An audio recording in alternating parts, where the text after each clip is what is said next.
Visi bērniņi ir gatavi 6 mēnešu vecumā. Mēs tagad runājam par bērniņiem, kas tiek zīdīti ar krūti.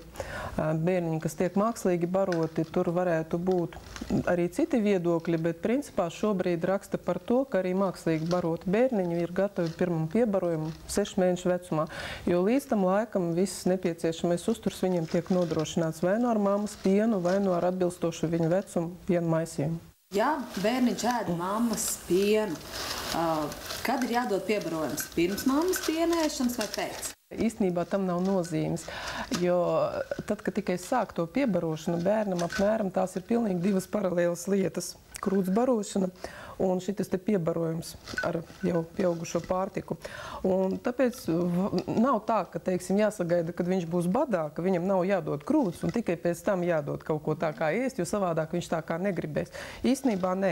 Mierīgi var dot krūti tad, kad viņš prasa, ja mēs viņu barojam pēc pieprasījuma, bet pārtiku citu viņš dabū tad, kad mamma nāk un sēžās pie galda. Īstenībā viņš mammai piebiedrojās, ka mamma iet pie galda paēst, pie galda iet paēst tieši mamma, nevis bērni viņu ar vērtu. Un bērns nāk viņai līdzi, jo viņiem ir tāda programma, viņi mācās no pieaugušiem pilnīgi visu.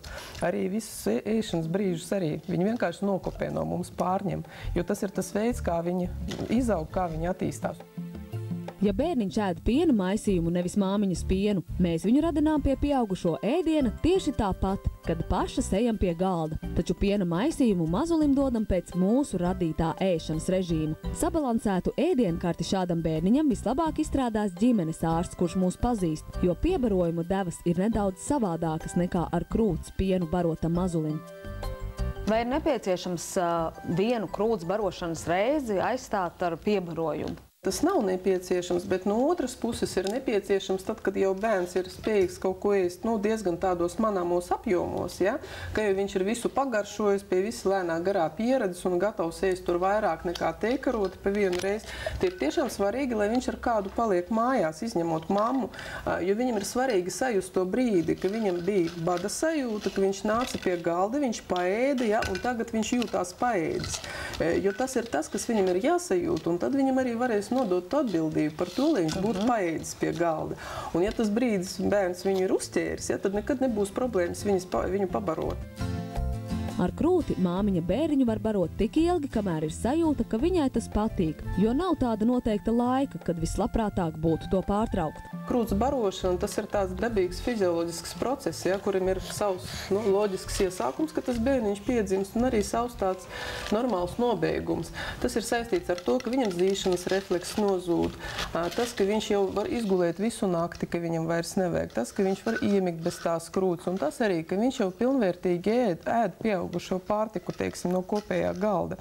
Jo līdz tam mammas piens, viņš tiek izmantots un ir vajadzīgs bērnam ne tikai priekš tam, lai viņš būtu paēdis fiziski, bet arī priekš tam, lai tiek atbalstīts viņa gremošanas trakts, jo mammas pienā, tieši krūts pienā, tur ir informācija par to, ko mamma ir pa dienu ēdusi, tur ir fermentu fragmenti, ja?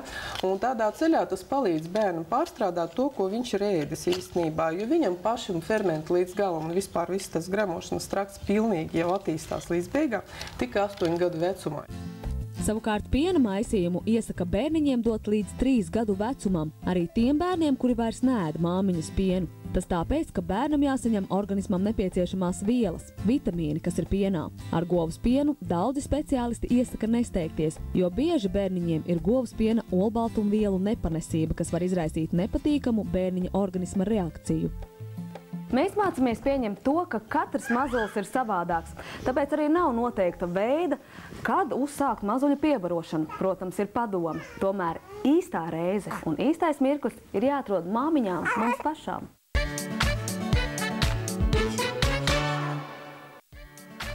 Mazā superpēbīte Kate ar savu tēti un māmiņu ir devusies mājās no dzemdību iestādes. Tāpēc mēs dosimies viņu apraudzīt. Jā, dosimies!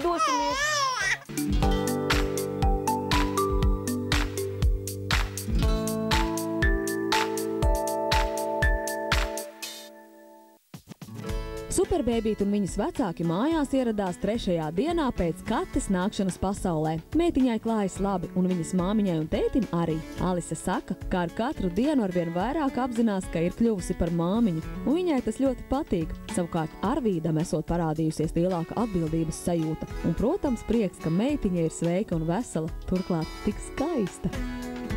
Cik tad ilgu brīdi jau esat mājās? Šī mums ir 3. diena jau mājās. Vai 3? Jā, 3. dienu esam mājās. Nu, mājās nepārprotam ir labāk, bet vai atšķirās Kates uzvedība no tā, kāda bija slimnīcā un kā ir tagad mājās? Jā, man liekas, ka slimnīcā viņa bija bišķi mierīgāka, gulēja bišķiņ labāk, ēda mazliet sliktāk, tas ir labi mājās, ēd viņa mājās labāk, guļ bišķiņ sliktāk. Bet, lai viņi sāk iejusties. Kas ir tas, kas atrodoties mājās, jūs satrauc visvairāk abas divas? Tas ir tas, ka viņš šāda draud un nav skaidrs, kāpēc. Dari visu, ko un...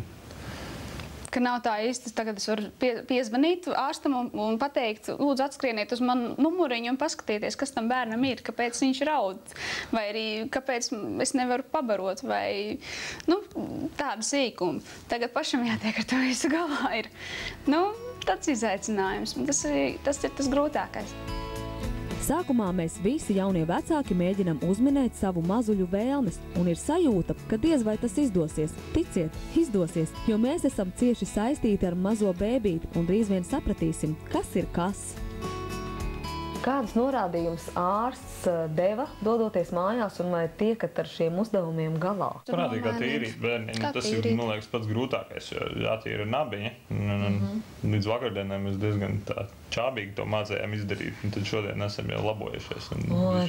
Tur uzmanīgi, tur kaut kā tos salicilskāpes, spirs par šķīdumu un ar ziļonku. Uz mums skatījās dīvai. Nē, mums šņabi, mums pašiem nē, mums 4 dienu vecajam mazulītim. Ar ēšanu Katei sokas labi, lai gan sākumā esot bijis jāpacīnās, jo meitiņa neesot īsti vēlējusies pareizi satvert krūti. Taču tagad gan ēdot daudz, un pieniņa Alisei esot pat vairāk nekā meitiņai nepieciešams. Vai ir kāds process, vai iziešana, vai izklaide, ko gribētos, bet īsti nevar? Un savukārt, varbūt, kad ir kaut kāds pasākums vai izklaide vai process, ko tieši šobrīd var ar Kati kopā? To, ko nevar noteikti, ir mums agrāk reizi nedēļā mēs dzērām vīnu, ēdām zilo sieru. Tas mums tāds vakars bija. Tad šobrīd vairs vīnu nevar dzert, un to sieru arī ir kā ir. Un otra lieta, vakardien, kad reiz mēs skatījāmies kino afišu, un tā, uz šo filmu noteikti jāaiziet uz 3D, jāapskatās. Tad, kā tad mēs 3? Kur tad? Jums ir savs 3D. Mums ir tagad savs 3D, un tas laikam arī kādu brīdi būs vienīgais kino, kur apmeklēsim trijotā, jā. Jā, bet savukārt, ko var, mēs varam iziet pastaigāties. Vairāk ir pastaigas svaigā gaisā. Jā, pastaigas svaigā gaisā. Atpūtāmies telpās, tad šobrīd mēs atpūšamies vairāk svaigā gaisā. Un tomēr Alise atzīst, ka jūtas nogurusi un labprāt vairāk pagulētu, taču viņa saprot, ka kādu laiku tas diez vai būs iespējams. Kamēr jūs Kati gaidījāt, jūs gājāt uz kursiem, meklējāt informāciju, skatījāties, kurā vietā mazulis nāks pasaulē. Un Māmiņu klubs šobrīd ir uztaisījis DVD, kur šī informācija ir visa pieejama vienkopus.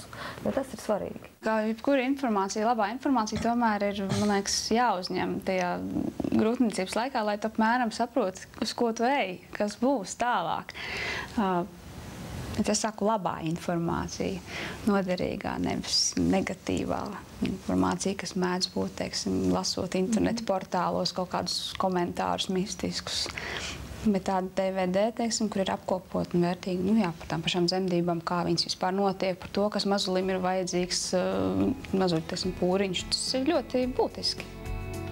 Taču tikpat būtiski pēc mazulīša piedzimšanas ir palīdzēt viņam adaptēties plašajā pasaulē. Kates māmiņa un tētis, kā meitiņas pirmo gultiņu, ir izvēlējušies pītu grozi, jo bēbītim ir svarīgi būt cieši ieskautam, lai kaut nedaudz atgādinātu sajūtas, kādas bija māmiņas puncī esot. Ai, kāds mums bērniņš, skaists viņš pārlieku, kā lai par tādu nejūtam prieku. Ai, ai, ai, jā, ai, ai, ai, jā, Ai, ai, ai, ai, ai, ai.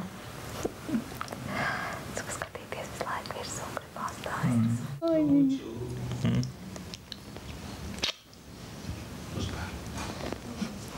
Pārvaldoties mājās, viss tikai sākas. Dzemdības ir bijusi kā pārēja, kuras laikā mēs piedzīvojam ļoti spēcīgas emocijas, lai saprastu, cik nozīmīga ir mazā dzīvībiņa.